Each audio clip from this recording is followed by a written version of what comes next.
നമസ്കാരം. ഇന്ത്യയിലെ രണ്ട് സുപ്രധാന കമ്മ്യൂണിസ്റ്റ് പാർട്ടികളാണ് CPIMും CPIയും.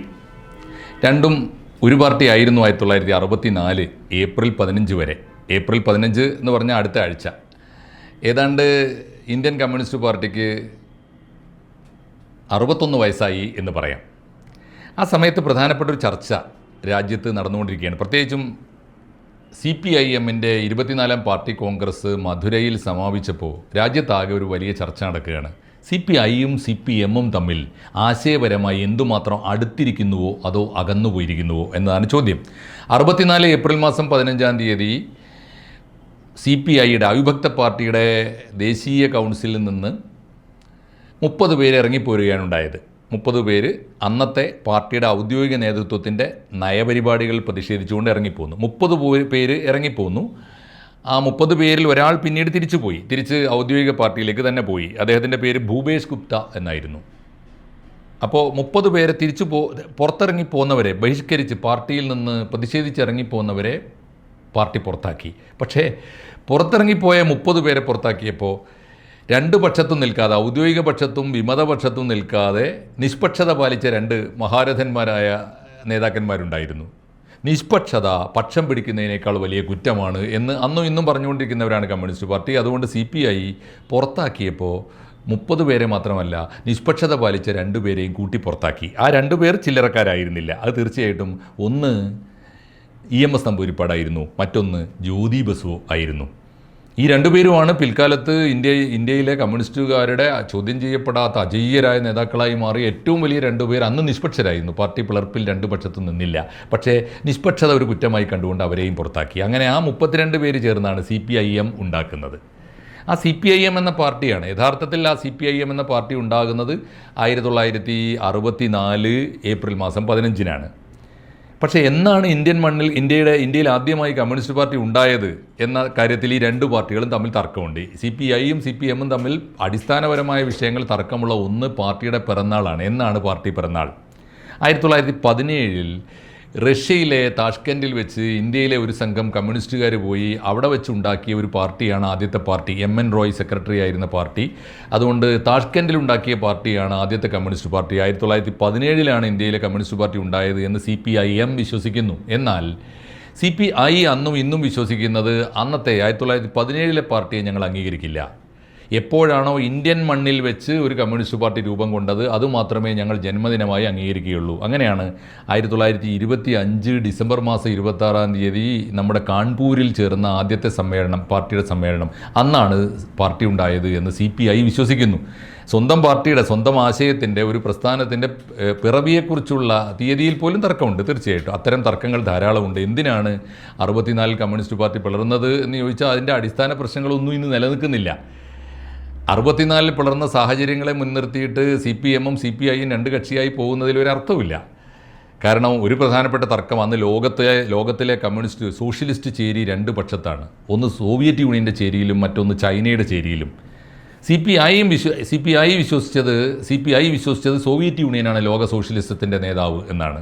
അതുകൊണ്ട് സോഷ്യലിസ്റ്റ് ചേരി എന്ന് പറഞ്ഞാൽ സോവിയറ്റ് യൂണിയൻ്റെ പക്ഷമാണ് എന്ന് CPI വിശ്വസിച്ചു. എന്നാൽ CPIM ഉണ്ടാക്കിയവരാവട്ടെ അവർ വിശ്വസിച്ചത് ചൈനയാണ് യഥാർത്ഥ സോഷ്യലിസ്റ്റുകൾ എന്നാണ്. സത്യത്തിൽ ഈ തർക്കത്തിൽ ഇപ്പോൾ ഒരു കാര്യവുമില്ല നമുക്കറിയാം. കാരണം സോവിയറ്റ് യൂണിയൻ തന്നെ ഇല്ലാതായി 1989 പിന്നെ എന്ത് ലോകത്തിലെ സോഷ്യലിസ്റ്റ് ചേരിയൊക്കെ ഏതാണ്ട് തകർന്നുപോയി. മാത്രമല്ല ഇപ്പുറത്ത് ചൈന സമ്പൂർണ്ണമായും ഇന്ന് ലോകത്തിലൊരു വൻ ശക്തിയാണ് എന്നത് ശരിയാണ്. പക്ഷേ ഒരു വൻ സോഷ്യലിസ്റ്റ് ശക്തി എന്ന് ആരും ചൈനയെ നോക്കി പറയില്ല. ലോകത്തിലെ ഒരു വൻകിട മുതലാളിത്ത ശക്തി എന്ന് മാത്രമേ ചൈനയെക്കുറിച്ച് പറയാൻ പറ്റുള്ളൂ. അതുകൊണ്ട് ആ ഒരു കാരണത്തെ മുൻനിർത്തി പിളർന്നതിൽ വല്ലതും കാര്യമുണ്ടോ എന്ന ചോദ്യം പ്രസക്തമാണ്. രണ്ടാമത്തെ പ്രധാനപ്പെട്ട ഒരു കാരണം ഇന്ത്യയിലെ ഏറ്റവും വലിയ പാർട്ടിയായ അന്നും ഇന്നും ഇന്ത്യയിലെ ഏറ്റവും വലിയ പാർട്ടി തന്നെയായ ഇന്ത്യൻ നാഷണൽ കോൺഗ്രസിനോട് ഇന്ത്യൻ കമ്മ്യൂണിസ്റ്റ് പാർട്ടി എന്ത് സമീപനം സ്വീകരിക്കണം? അവരൊരു ബൂർഷ്വാ ജനാധിപത്യ പാർട്ടിയാണെങ്കിൽ പോലും അവരോട് യോജിക്കേണ്ടതുണ്ട് എന്ന് ആദ്യം പറഞ്ഞു CPI. അത് പാടില്ല എന്ന് ഇപ്പോഴും പറഞ്ഞുകൊണ്ടിരിക്കുന്നു, ഒളിഞ്ഞും തെളിഞ്ഞുമൊക്കെ CPM. അതൊക്കെയാണ് വ്യത്യാസം. ഇനി പക്ഷേ ഇന്ത്യൻ കമ്മ്യൂണിസ്റ്റ് പാർട്ടിക്ക് സ്വന്തം കാലിൽ നിൽക്കാൻ പോലും പലപ്പോഴും ഈ കേരളം എന്ന ഒരു തുരുത്തിൽ അവശേഷിക്കുന്നത് ഒഴിച്ചാൽ മറ്റെവിടെയെങ്കിലും ഇന്ത്യൻ നാഷണൽ കോൺഗ്രസിനെ കൂട്ടുപിടിച്ചല്ലാതെ BJP എന്ന പാർട്ടിയെ ഭരണകക്ഷിയെ നേരിടാൻ കമ്മ്യൂണിസ്റ്റുകാർക്ക് സാധിക്കുമോ എന്ന ചോദ്യം നമ്മുടെ മുമ്പിലുള്ളപ്പോൾ അക്കാര്യത്തിലുള്ള തർക്കവും അവർ തമ്മിൽ തീർന്നു പോയിട്ടുണ്ട്. കാരണം ഇന്ത്യ മുന്നണിയിൽ ഇവരൊക്കെ ഉണ്ട്, CPM ഉണ്ട്, CPI ഉണ്ട്, കോൺഗ്രസ്സാണ് ഇന്ത്യ മുന്നണിയെ നയിക്കുന്നത്, നമുക്കറിയാം. അതുകൊണ്ട് അത്തരം തർക്കങ്ങളൊക്കെ ഇല്ലാതെ പോയിട്ടുണ്ട്. പിന്നെ ഉണ്ടായിരുന്ന ഒരു പ്രധാനപ്പെട്ട തർക്കം CPI എന്നും ആവശ്യപ്പെട്ടത് പാർട്ടിക്കകത്ത് ജനാധിപത്യം വേണം, പാർട്ടിയിൽ വിയോജിപ്പ് രേഖപ്പെടുത്താൻ അവകാശം വേണം. ഇപ്പോൾ ഒരു പാർട്ടി കമ്മിറ്റിയിൽ ഒരു വിഷയത്തെക്കുറിച്ച് ചർച്ച നടക്കുമ്പോൾ അതിൽ കുറച്ച് പേർക്ക് വിയോജിപ്പുണ്ടെങ്കിൽ ആ വിയോജിപ്പിന് ഭൂരിപക്ഷം കിട്ടിയില്ല എങ്കിൽ പോലും ഭൂരിപക്ഷ പ്രകാരം തീരുമാനിക്കുന്ന കാര്യങ്ങളെ നടപ്പാക്കാൻ പാർട്ടി സഖാക്കൾ ഒരുമിച്ച് പ്രവർത്തിക്കുമ്പോഴും അതിനകത്ത് വിയോജിപ്പ് രേഖപ്പെടുത്തിയവർക്ക് അവരുടെ അഭിപ്രായം തുറന്നു പറയാനും പുറത്ത് പറയാനും അവകാശം വേണം, ജനാധിപത്യത്തിന് വേണ്ടി നിലകൊള്ളണം എന്ന് പറഞ്ഞവരാണ് CPI. അതേസമയത്ത് അത് പാർട്ടി അച്ചടക്കത്തെ ബാധിക്കും, ഒരു കാരണവശാലും അനുവദിക്കാൻ പാടില്ല. കേന്ദ്രീകൃത ജനാധിപത്യത്തിൻ്റെ തത്വത്തിൽ അടിയുറച്ച് പാറ പോലെ ഉറച്ചു നിന്ന പാർട്ടിയാണ് CPIM.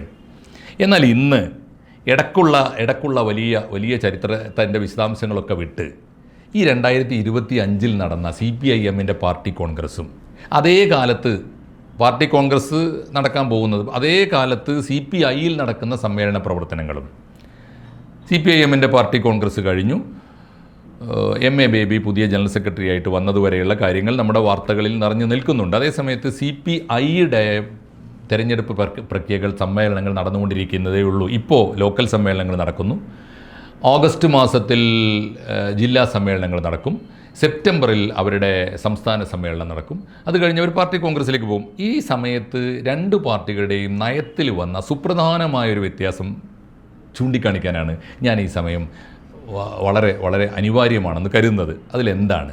പാർട്ടി സമ്മേളനങ്ങളിൽ തെരഞ്ഞെടുപ്പ് നടക്കാമോ? മധുരയിലെ പാർട്ടി കോൺഗ്രസ്സിൽ നടന്ന ഏറ്റവും അത്ഭുതകരമായ ഒരു ചർച്ച പാർട്ടി സമ്മേളനങ്ങളിൽ, പ്രത്യേകിച്ച് കേന്ദ്ര കമ്മിറ്റി തെരഞ്ഞെടുപ്പ് ഉൾപ്പെടെയുള്ള പാർട്ടി കോൺഗ്രസ്സിൽ എങ്കിലും നിർബന്ധമായും തെരഞ്ഞെടുപ്പ് നിർബന്ധമാക്കണം. കമ്മിറ്റികളെ തിരഞ്ഞെടുക്കേണ്ടത് അതിന് തൊട്ടു മുമ്പ് ഭരിച്ചിരുന്ന ഔദ്യോഗിക നേതൃത്വത്തിൻ്റെ, നേരത്തെ ഇപ്പോൾ ഭരിച്ചുകൊണ്ടിരിക്കുന്ന അല്ലെങ്കിൽ ഇപ്പോൾ പാർട്ടിയെ നയിച്ചുകൊണ്ടിരിക്കുന്ന ഔദ്യോഗിക നേതൃത്വം തയ്യാറാക്കുന്ന പാനലിലൂടെ അടുത്ത ഭാരവാഹികളെ, അടുത്ത കമ്മിറ്റിയെ തിരഞ്ഞെടുക്കുന്ന രീതി ശരിയല്ല. മത്സരം നിർബന്ധമാക്കണം. നിർബന്ധമായും ഔദ്യോഗിക നേതൃത്വത്തിനെതിരെ മത്സരിക്കാൻ പാർട്ടി മെമ്പർമാർക്ക് അവകാശമുണ്ടാവണം എന്ന ഒരു പുതിയ വാദമല്ല, വളരെ ശക്തമായ വാദം മധുര പാർട്ടി കോൺഗ്രസ്സിൽ ഉണ്ടായി. മാത്രമല്ല, ചരിത്രത്തിൽ ആദ്യമായി 24 പാർട്ടി കോൺഗ്രസ്സുകൾ സംഘടിപ്പിച്ചിട്ടുള്ള CPIMൻ്റെ പാർട്ടി കോൺഗ്രസ്സിൽ ആദ്യമായി തെരഞ്ഞെടുപ്പ് നടന്നു. പാർട്ടിയുടെ ഔദ്യോഗിക പാനലിനെതിരായി ഒരാളെങ്കിലും മത്സരിക്കാൻ തയ്യാറായി. അത് മഹാരാഷ്ട്രയിൽ നിന്നാണ് DL കാരാട് എന്നൊരാൾ മത്സരിച്ചു. ഒരാളാണെങ്കിൽ പോലും മത്സരം നടന്നു. ആ മത്സരത്തെ അംഗീകരിച്ചു എന്ന് മാത്രമല്ല, മറ്റു പല സംസ്ഥാനങ്ങളും തെരഞ്ഞെടുപ്പ് നിർബന്ധമാക്കണം എന്ന് ആവശ്യപ്പെട്ടു. പ്രധാനപ്പെട്ട വാദങ്ങൾ വന്നത് ഇപ്പോൾ യു പിയിലെ പാർട്ടി സെക്രട്ടറി പറഞ്ഞത്, പല സംസ്ഥാനങ്ങൾക്കും നിങ്ങൾ അവതരിപ്പിച്ച പാനലിൽ പ്രാതിനിധ്യമില്ലല്ലോ, ഔദ്യോഗിക നേതൃത്വം അവതരിപ്പിച്ച പാനലിൽ പല സംസ്ഥാനങ്ങൾക്കും പ്രാതിനിധ്യമില്ല, അതുകൊണ്ട് തന്നെ ഇത് ജനാധിപത്യ വിരുദ്ധമാണ്, പാനൽ അംഗീകരിക്കാനാവില്ല എന്ന വാദം വന്നു. തമിഴ്നാട്ടിൽ നിന്നാണ് കുറേ കൂടി ശക്തമായ വാദം ഉന്നയിക്കപ്പെട്ടത്. തമിഴ്നാട്ടിൽ നിന്ന് വന്നത്, ഒരു കാരണവശാലും തീർച്ചയായിട്ടും ഭരണഘടന ഭേദഗതി ചെയ്യണം, പാർട്ടിയുടെ ഭരണഘടന ഭേദഗതി ചെയ്യണം, മത്സരിക്കേണ്ടത് നിർബന്ധമാക്കണം. മത്സരിക്കേണ്ടത് എങ്ങനെ? പാനൽ അവതരിപ്പിച്ചിട്ട് പാനലിനെതിരായിട്ട് മത്സരിക്കുകയല്ല, പാർട്ടി നേതൃത്വത്തിലേക്ക്, അഖിലേന്ത്യാ നേതൃത്വത്തിലേക്ക് മത്സരിക്കാൻ ആഗ്രഹിക്കുന്ന എല്ലാവർക്കും തുടക്കത്തിൽ തന്നെ, പാർട്ടി കോൺഗ്രസിൻ്റെ തുടക്കത്തിൽ തന്നെ നോമിനേഷൻ കൊടുക്കാൻ അവസരമുണ്ടാകണം. രഹസ്യ വോട്ടെടുപ്പിലൂടെ തെരഞ്ഞെടുപ്പ് നടത്തണം. അത് സ്ഥിരം രീതിയാക്കണം എന്ന് മാത്രമല്ല, ഈ തെരഞ്ഞെടുപ്പ് ഉൾപ്പെടെയുള്ള കാര്യങ്ങൾ, പാർട്ടിയുടെ ഉൾപാർട്ടി രഹസ്യങ്ങൾ ഓരോ മെമ്പർക്കും അറിയാൻ അവകാശമുണ്ട്. ആ മെമ്പർ കൊടുക്കുന്ന പരാതി, ആ പരാതിയിന്മേൽ അന്വേഷണം നടത്തി ആ പരാതിയിന്മേൽ ആവശ്യമായ വിവരങ്ങൾ ഓരോ മെമ്പർക്കും കൊടുക്കാൻ പാർട്ടിക്ക് തന്നെ ഒരു വിവരാവകാശ കമ്മീഷൻ നിയമിക്കണം. ഇതൊക്കെ പാർട്ടി സമ്മേളനത്തിൽ വലിയ ചർച്ചയായിട്ട് വന്നു. തീർച്ചയായിട്ടും ഇപ്പോഴത്തെ ഈ പാർട്ടി കോൺഗ്രസ്സിൽ ആ ചർച്ചയ്ക്കൊന്നും അനുകൂലമായ ഒരു ഭൂരിപക്ഷം വന്നിട്ടില്ല, ശരിയാണ്. പക്ഷേ ചർച്ച വന്നല്ലോ. CPM പോകുന്ന എങ്ങോട്ടാണ്? കുറേ കൂടി തുറന്ന ജനാധിപത്യ സംവിധാനത്തിലേക്ക്, കുറേ കൂടി ശക്തമായ ജനാധിപത്യ സംവിധാനത്തിലേക്ക് CPM വളരുകയാണ്. ഏറ്റവും ഒടുവിൽ അങ്ങനെ പാർട്ടി കോൺഗ്രസിൽ ചർച്ചയ്ക്ക് വന്ന ഒട്ടേറെ ജനാധിപത്യപരമായ മുറവിളികൾക്ക് ഒന്നിന് കൃത്യമായ പരിഹാരമുണ്ടായി. അതെന്താണ്? പണ്ട് എന്തെങ്കിലും പരാതി പാർട്ടിക്ക് കിട്ടിയാൽ അന്വേഷണ കമ്മീഷനെ വെക്കാൻ പാർട്ടി പോളിറ്റ് ബ്യൂറോക്ക് അധികാരമുണ്ടായിരുന്നു. പാർട്ടിക്കെതിരായി കേന്ദ്ര കമ്മിറ്റിക്കോ പാർട്ടിയുടെ ഏതെങ്കിലും ഘടകത്തിനോ ഉത്തരവാദപ്പെട്ട ഒരു ഗൗരവമായ പരാതി വന്നാൽ അതിനെ ഉൾപാർട്ടി അന്വേഷണ കമ്മീഷനെ വെക്കാനുള്ള അധികാരം സമ്പൂർണ്ണമായും പോളിറ്റ് ബ്യൂറോ മെമ്പർമാർക്ക്, പോളിറ്റ് ബ്യൂറോക്ക് മാത്രമായിരുന്നു. അത് എടുത്തു കളഞ്ഞു. അങ്ങനെ പോളിറ്റ് ബ്യൂറോ ഏകപക്ഷീയമായി പലപ്പോഴും, അത് പോളിറ്റ് ബ്യൂറോ എന്ന് പറഞ്ഞാൽ നിലവിലുള്ള ഔദ്യോഗിക നേതൃത്വത്തിൻ്റെ കയ്യിലായിരിക്കും. അതുകൊണ്ട് അവർ ഏകപക്ഷീയമായി തീരുമാനിക്കുന്ന ഒരു സംവിധാനം അന്വേഷണ കമ്മീഷൻ പോരാ, അത് ശരിയല്ല. അങ്ങനെയുള്ളൊരു അവകാശം പോളിറ്റ് ബ്യൂറോക്ക് ഇല്ല എന്ന് പോളിറ്റ് ബ്യൂറോക്ക് ഇനി മുതൽ ഇല്ല എന്ന് പാർട്ടി കോൺഗ്രസ് പ്രഖ്യാപിച്ചിട്ടുണ്ട്. അതുകൊണ്ട് ഇത്തരത്തിൽ ഒരു വളരെ വളരെ പ്രധാനപ്പെട്ട തീരുമാനം ജനാധിപത്യത്തിൻ്റെ ഒരു ശ്രീകോവിലേക്ക് അതിവേഗത്തിൽ നടന്നെടുക്കുന്ന ഉദാരമായൊരു ജനാധിപത്യ സംവിധാനം പാർട്ടിക്കകത്ത് കൊണ്ടുവരാൻ വലിയ തോതിൽ ശ്രമങ്ങൾ നടക്കുന്ന CPM ആണ് ഒരു ഭാഗത്ത്. മറുഭാഗത്ത് CPIയുടെ പാർട്ടി നിലപാടെന്താണ്? CPI ഇതേ സമയത്ത് പുറത്തിറക്കിയിരിക്കുന്ന പ്രധാനപ്പെട്ട നിർദ്ദേശം ഏതെങ്കിലും പാർട്ടി സമ്മേളനത്തിൽ, ഇപ്പോൾ ലോക്കൽ കമ്മിറ്റിയിൽ എത്തിയിട്ടേ ഉള്ളൂ, ഇനി അങ്ങോട്ട് മണ്ഡലം ജില്ലാ കമ്മിറ്റികളൊക്കെ ജില്ലാ സമ്മേളനങ്ങൾ നടക്കണം, ജില്ലാ സമ്മേളനങ്ങൾ കഴിഞ്ഞ് സംസ്ഥാന സമ്മേളനം നടക്കണം, പാർട്ടി കോൺഗ്രസ് പോകണം. ഈ ഘടകങ്ങളിലൊക്കെ എവിടെയെങ്കിലും തെരഞ്ഞെടുപ്പ് നടന്നാൽ, ആരെങ്കിലും ഔദ്യോഗിക പാനലിനെതിരായിട്ട് മത്സരിച്ചാൽ ആ സമ്മേളനം തന്നെ റദ്ദാക്കും, മത്സരം അനുവദിക്കുകയില്ല എന്ന ഏകാധിപത്യപരമായ നയം, ജനാധിപത്യ വിരുദ്ധമായ നയം സ്വീകരിച്ചുകൊണ്ട് CPI ഇതേ കാലത്ത് പരിഹാസ്യമായി രംഗത്ത് വന്നിരിക്കുകയാണ്. ഓർക്കേണ്ടത്, ബിനോയ് വിശ്വം എന്ന കവിയായ കാൽപ്പനികനായ നേതാവ് കേരളം ഭരിക്കുമ്പോൾ, കേരളത്തിലെ CPIയുടെ സംസ്ഥാന സെക്രട്ടറി ആയിരിക്കുമ്പോഴാണ് ഈ ജനവിരുദ്ധമായ പരിഷ്കാരം വരുന്നത് എന്ന് നമ്മൾ ഓർക്കണം.